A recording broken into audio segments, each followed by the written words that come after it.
So as we move forward, we want to assist you in coming to a newfound resolution that, of course, you're going to explore contrast. It's why you're here. You're leading edge creators intending to explore contrast. Without the contrast, you could not come to new expansive conclusions. Of course you're going to explore it.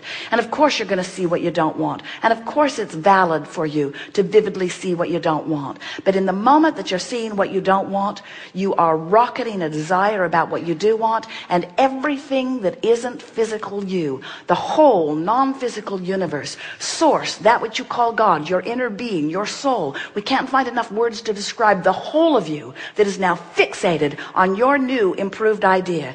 Everything is over here in this vibrational reality. So now, been hearing about law of attraction. Law of attraction says that which is likened to itself is drawn. So you sent another rocket of desire over there, added to your vibrational reality, and law of attraction is responding to this vibrational reality in a new, more powerful, more vivid way than ever. And what that means is this vortex of creation, because of law of attraction's attention to it, is now bringing a culminating, a drawing together, an attraction, a magnetic attraction of all things necessary for the completion of your creation is not just underway, it's done.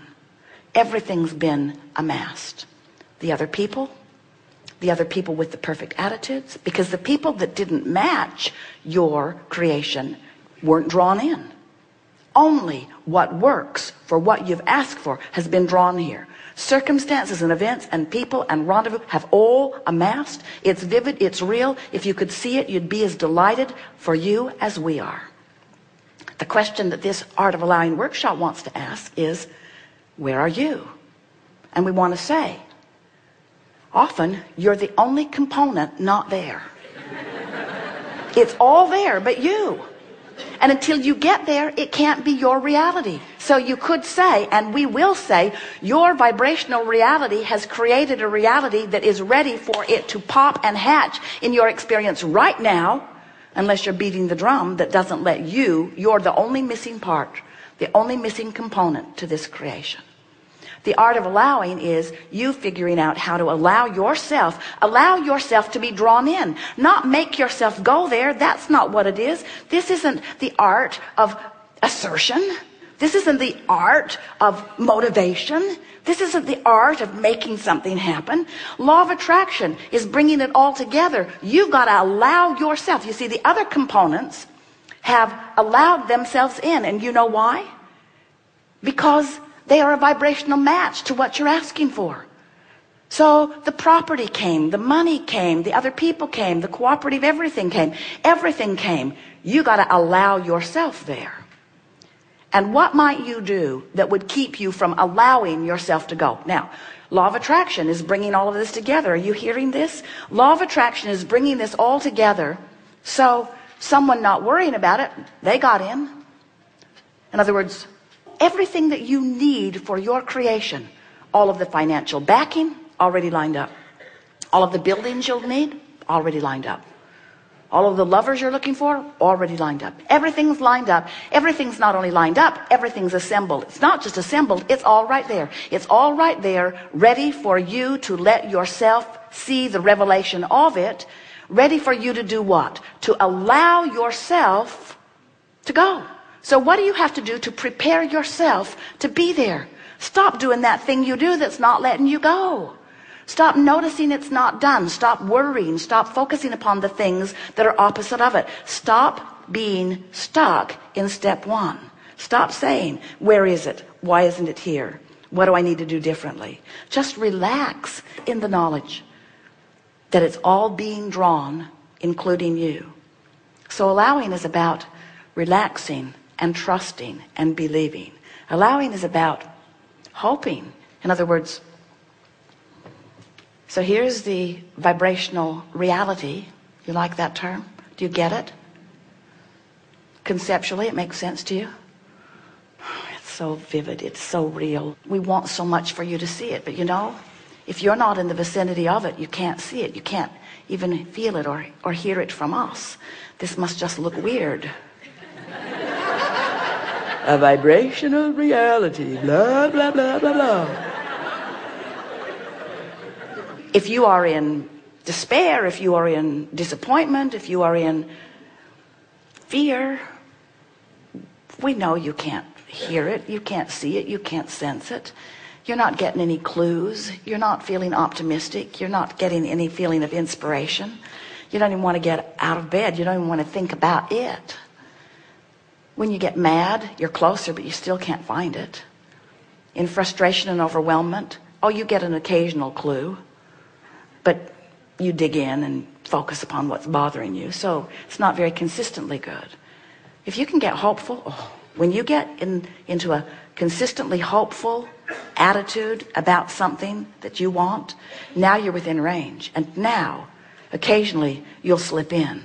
You'll slip in and you'll see a piece of it. And the more you see from your hopeful place, then the more you believe. And oh, when you're believing, you're in the vortex. When you're believing, when you're knowing, you are the vortex.